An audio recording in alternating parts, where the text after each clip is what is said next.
Alô, galera do canal Raflamelo 2, você que está chegando, cola esse dedo no like, porque hoje é dia de Libertadores. Vamos com tudo, hein? Pra cima deles. Vai pra cima dele, Mengão. Vai pra cima dele, Mengão. Olha, vamos falar muito desse jogo, né? O Tite aí, que vai ter um time muito modificado, vários garotos no banco, 7 titulares fora. Mas e aí? Dá pra vencer? Com certeza! Isso aqui é Flamengo, tem que respeitar, meu amigo. Tem que confiar até o fim. Vamos lá, vencer as adversidades. Deixar a alma em campo. Contra tudo e contra todos. Ter atitude na altitude e sair de lá com os 3 pontos. Isso é Flamengo. Bom, vamos falar aqui de Gabigol. Que sacanagem e covardia fizeram com o Gabriel Barbosa lá no exame antidoping no Ninho do Urubu há um ano atrás. Olha, você vai ver aqui relatos que o GE conseguiu e jogou no ventilador. Mais de 100 páginas aí, né, desses relatos. E você vai ver a covardia que fizeram com o Gabriel Barbosa, argumentos, né, nos votos lá dos auditores, né, que condenaram o Gabigol à suspensão de 2 anos no futebol. E aí você vai ver muita contradição, sabe? Um coletor lá dizendo o seguinte: olha, o Gabigol ele chegou aqui para fazer o exame com uma necessaire, com uma bolsinha. A câmera de segurança do Ninho mostra que ele não tinha bolsinha, não tinha necessaire. Aí o outro falou assim: olha, o Gabigol ele se recusou a fazer o exame e virou as costas. Aí o outro coletor, que estava lá no mesmo dia, na mesma hora, disse assim: não, ele fez o exame, ele só estava um pouco cansado, porque ele tinha acabado de treinar. Então, quer dizer, muita contradição nos argumentos. E isso é bom, isso favorece o Gabigol lá na Suíça, na Corte Arbitral do Esporte. Então vamos trazer aqui todas as informações para a galera que está ligada no canal Raflamelo 2. Você que ainda não conhecia, cola esse dedo no like e se inscreve aqui embaixo. Vamos aos assuntos. A partir de agora você vai saber alguns detalhes de Flamengo e Bolívar. Inclusive, vamos aqui trazer algumas notícias do adversário, que é o principal destaque do time, o desfalque que eles terão, porque o torcedor já sabe, né? No Flamengo a coisa não vai bem, né? Por enquanto. São 7 titulares fora do jogo de hoje. Bom, o Flamengo encerrou ontem a preparação para enfrentar o Bolívar. Inclusive, a chegada foi tranquila em Santa Cruz de la Sierra, que é a nível do mar. Vou trazer aqui o planejamento, né, a logística que o Flamengo fará e que foi determinado aí pela preparação física, e pode servir aí como um alento, né, para o Flamengo não sentir tantos efeitos da altitude. Após a decisão de poupar vários jogadores, Tite terá um time muito modificado para enfrentar aí o Bolívar hoje a 3.600 metros de altitude em La Paz, 21h30, horário de Brasília. Só 5 titulares viajaram com a delegação: Rossi, Fabrício Bruno, De La Cruz, Luiz Araújo e Bruno Henrique. Mas devido ao desgaste da maratona de jogos, alguns podem ser poupados e ficar como opção no banco de reservas. Sem Pedro e Carlinhos, Bruno Henrique ou Lohan podem fazer a função de falso 9. O martelo será batido hoje, momentos antes da bola rolar. O Tite, quando pousar em La Paz, que aí você já tem os efeitos da altitude e tal, e quando estiver no estádio, o Tite vai conversar com cada um e ver, né, a condição do jogador de estar na altitude, entrar em campo e enfrentar o Bolívar. A provável escalação que a gente tem aqui: Rossi no gol, Wesley na direita, Léo Ortiz e Davi Luiz na zaga, Matias Vinha na esquerda, Igor Jesus, Gerson e De La Cruz, Vitor Hugo, Lohan e Bruno Henrique. O Luiz Araújo pode também entrar no ataque aí no lugar do Lohan, por isso que é a provável escalação, não é a escalação final, tá? No banco, o Tite terá aí vários garotos à disposição, entre eles o zagueiro Iago, o atacante o Alacian, que jogou Libertadores Sub-20, o centroavante Wellington, que foram campeões aí da Libertadores da categoria no mês passado. Com 4 pontos, o Flamengo é o segundo colocado do grupo E, justamente atrás do Bolívar, que tem 6. Os relacionados que foram para esse jogo na Bolívia: goleiros Rossi, Matheus Cunha e Caio Baroni, zagueiros Fabrício Bruno, Léo Ortiz, Davi Luiz, Cleiton e Iago, laterais Wesley e Vinha, volantes Igor Jesus, Ryan Lucas e Everton, meias Gerson, De La Cruz e Vitor Hugo, e atacantes Bruno Henrique, Luiz Araújo, Lohan, Matheus Gonçalves, Verton, Wellington e Wallace Ian. 9 jogadores desse plantel, quase um time inteiro, têm experiências de jogar em cidades acima dos 3.000 metros de altitude. Porém, o Flamengo só terá 3 deles à disposição. Isso porque o Gabigol está suspenso, o Léo Pereira foi poupado, o Varela foi poupado, Ayrton Lucas, o Pulgar, o Arrascaeta, todos poupados. Já vivenciaram, de certa forma, né, por alguns clubes, a experiência de atuar na altitude, né? E aí, com isso, 3 jogadores sobraram, né, que já tem experiência em altitude. O goleiro Agostinho Rossi já jogou, o lateral esquerdo Matias Vinha já jogou e o atacante Bruno Henrique. E com um detalhe especial, esse trio nunca perdeu jogando na altitude. A delegação rubro-negra só vai chegar em La Paz, cidade onde acontece a partida, menos de 2 horas antes do jogo.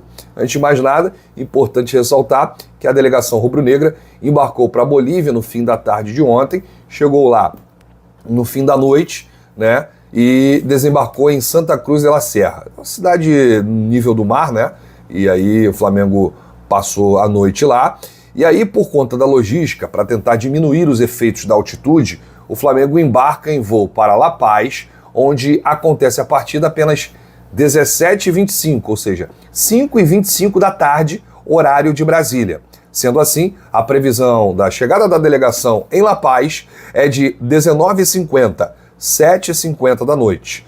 Do aeroporto, o Flamengo segue direto para o estádio Hernando Salles, já que a partida começa às 21h30, 9h30 da noite, horário de Brasília. E o Flamengo pretende chegar 1h40 antes do apito inicial.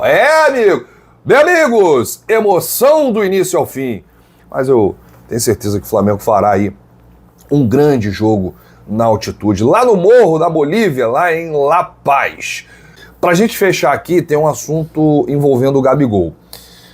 O portal GE divulgou detalhes dos argumentos dos votos dos auditores que puniram o atacante por tentativa de fraude no exame antidoping. E você verá agora os principais argumentos utilizados pela condenação. E aí, depois disso, eu vou trazer os principais argumentos pela absolvição de Gabigol. O relator Daniel Schring afirmou ter tentado 2 vezes realizar a amostra, antes do prazo previsto para a coleta de sangue. Na primeira, Gabigol teria tomado o vaso coletor e ido ao banheiro, virando as costas para o oficial. Depois, ele teria jogado o vaso sem prover a amostra, deixando o local. Na segunda, Gabigol teria saído do banheiro com o vaso e colocado-o na mesa. Depois, ele voltou ao banheiro sem seguir as instruções. Um dos oficiais afirmou que Gabigol o impediu de o acompanhar ao local da coleta, e o outro afirmou que Gabigol não fez isso. Está desencontrado aí, né, o argumento dos coletores. Isso é bom para o Gabigol. O relator ainda destacou que a alegação de que o atleta estaria engajado em atividade de natureza física no momento da chegada dos oficiais no clube não possui o efeito de suprir o dever de comunicação imediata aos oficiais. Já o auditor Vinícius Loureiro selecionou trechos dos autos, melhor dizendo, que mostraram o comportamento de Gabigol. E aí, abre aspas. Em razão da tentativa de cumprir sua obrigação, o oficial de controle de dopagem buscou formas de visualizar a coleta no momento em que o atleta proferiu as seguintes palavras. P, aquele palavrão, né, que todo mundo conhece. Você quer ver o meu? Em seguida, atirou o recipiente vazio sobre a pia, deixando o banheiro e se dirigindo à estação de coleta. Nesse momento, o atleta mandou todos para aquele lugar. Vocês viram aí que o rapaz queria ver a genitália do Gabigol, né? O Gabigol não gostou. As 4 condutas consideradas em desconformidade com as regras antidopagem para o auditor foram que o Gabigol não se apresentou e ignorou oficiais de controle de dopagem antes do início do tratamento. Esse é 1. 2. Que após o treino ele foi almoçar e demorou para se apresentar à equipe de controle de dopagem, tendo evitado a presença dos oficiais em vários momentos, o que teria impossibilitado a devida e completa escolta. 3. Que Gabigol teria dificultado a coleta de urina ao ficar de costas para o oficial de controle de dopagem e não permitiu plena visualização durante o procedimento. E 4. Que após Gabigol ter coletado a urina, ele teria descumprido as orientações dos oficiais de controle de dopagem ao deixar o vaso coletor aberto e destampado e ter retornado ao banheiro para terminar de urinar. Vocês notaram aqui que existe aí, né, de certa forma, contradições entre os coletores. Ou seja, não é um discurso pronto, não é um discurso em conjunto. Cada um fala uma coisa. E isso lá na justiça, quando chegar lá no CAIS, que vão julgar o mérito, na minha humilde opinião de leigo, né, gente? Eu não entendo. Mas eu acho que é bom pro Gabigol, né? Quando cada um fala uma coisa. Ah, o Gabigol fez isso, não quis mostrar a hora de fazer a urina. Aí o outro fala assim, não, ele mostrou sim. O que ele fez foi atrasar, que não sei o que e tal. Então acho que isso, de certa forma, pode facilitar aí a vida do Gabigol. Agora você verá os principais argumentos utilizados pela absolvição. Né? No post, na informação anterior, você viu aí os principais argumentos para a punição. A vice-presidente do tribunal, Selma Fátima Melo Rocha, disse que era evidente que os oficiais da ABCD estavam mentindo em depoimento, que deveria ser totalmente descartado. Acusou também os coletores de comportamento malicioso para incriminar o jogador a qualquer custo. Já a auditora Fernanda Farina Mansur observou a dificuldade de elucidação de como realmente transcorreram os fatos naquele dia, porque enxergava série de dúvidas e depoimentos que se contradizem e tornavam complicada a tarefa de ter certeza, ou ao menos uma convicção forte, do que de fato ocorreu. Ela cita ainda incongruências do depoimento dos oficiais enviados. Um deles disse que tinha visto o Gabigol chegando ao CT com uma necessaire, o que foi desmentido pelas imagens de segurança do local. Outro ponto confuso foi a escolta do atleta, pois em formulário constava um nome, mas no depoimento do oficial disse que não participou da coleta do Gabigol. Ou seja, estava e não estava? A volta dos que não foram? Como é que explica isso? O auditor Jean Batista Nicolau disse não ter dúvidas de que o procedimento de coleta aconteceu com percalços. Notou o incômodo de Gabigol por se submeter a controles reiterados de doping e não identificou arrependimento. E aí, o voto do Ivan Pacheco também aponta muitas contradições nos depoimentos dos oficiais de controle de dopagem quanto ao seguimento e obediência dos padrões internacionais de coleta do exame do aludido atleta. Ele também fez suspeições sobre a isenção de falhas do processo. Ivan ainda destacou que a impressão que foi passada nos relatos do DCO é que o conflito de relacionamento pesou mais do que propriamente um desvio na coleta das amostras, como denunciado pela promotoria. Não vislumbrei recusa em se submeter ao exame, fuga ou fraude neste procedimento.